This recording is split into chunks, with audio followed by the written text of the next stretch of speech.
આણંદ વચ્ચેના ગંભીરા બ્રિજની ઘટના બાદ મોડે મોડે તંત્ર જાગ્યું। નેશનલ હાઈવે પરના બ્રિજ જર્જરિત બનતા બ્રિજ બંધ કરાયા છે। ગામભોઈ ઓવરબ્રિજને બન્યાને 4 વર્ષ જેટલો સમય થયો છે।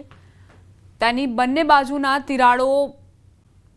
બાજુ તિરાડો પડી ગઈ છે, તો જે મોટા બ્લોક મૂકેલા છે તે પણ તૂટી ગયા છે અને પુલ નમી ગયો છે। જો કે નિરીક્ષણ કર્યા બાદ હાઈવે પર આગિયોલ, કરણપુર, ગામભોઈ સહિતના પુલ પર બેરિકેડ મૂકી સલામતી કરાઈ છે। ગામભોઈ ઓવરબ્રિજની વાત કરીએ તો અહીં આસપાસના 60થી વધુ ગામના લોકોનું દરરોજ અવરજવર છે અને આ ઉપરાંત વાહનોની અવરજવર વધુ છે। ત્યારે ઓવરબ્રિજની આ હાલત જોતા સ્થાનિકો પણ ડરી રહ્યા છે અને જલ્દી નવું બ્રિજ બને તેવી ઉગ્ર માંગ કરી રહ્યા છે।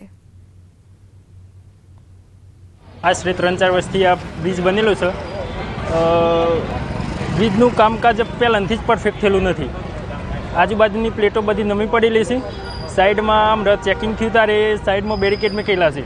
કઈ સંભાવના ખરી એવી કે ભાઈ પુલ પડવાની તૈયારી ને એવું લાગે છે। છેલ્લા 5 વર્ષથી બ્રિજનું કામ ચાલી રહ્યું છે, રોડનું કામ ચાલી રહ્યું છે, પણ ધીમી ગતિથી કામ ચાલી રહ્યું છે અને જોખમી કામ છે। ગયે તિરાડો પડી છે, પાણી પડે છે, થોડો બ્રિજનું થોડી 1 ઇંચ નમેલો પણ એવું લાગે છે અને ગામના આજુબાજુના 50 ગામના માણસો અહીંયા આવ્યું છે એ પણ જોખમી સાબિત થાય એવું છે। આ બ્રિજનું કામ એકદમ બેકાર છે અને બ્રિજ બિલકુલ નમી પડ્યો છે, પાણી આવે છે, રેતી ગળે છે અને છેલ્લા 5 વર્ષથી આ બ્રિજની અંદર કંઈ પણ કામ થતું નથી। આપણે ગોભોઈમાં જે પુલ બનાવ્યો છે એ પહેલાંથી જે નમેલો છે, રિપેરિંગ થાય છે પણ એ બરોબર નથી। બંને સાઈડ તિરાડો પડી જાય છે અને અવર જવર બંને સાઈડ ગોભોઈ વસેલું છે, નેશનલ હાઈવે છે, દિલ્હી લગીનો રોડ છે અને જે નાના સાના છે જ્યારે આ પુલ તૂટી જશે તો માણસો મરી જાય કે સરકારી બસ જતી હોય કે રિક્ષા જતી હોય તો માણસો મરી જશે એની કોની જવાબદારી રહેશે?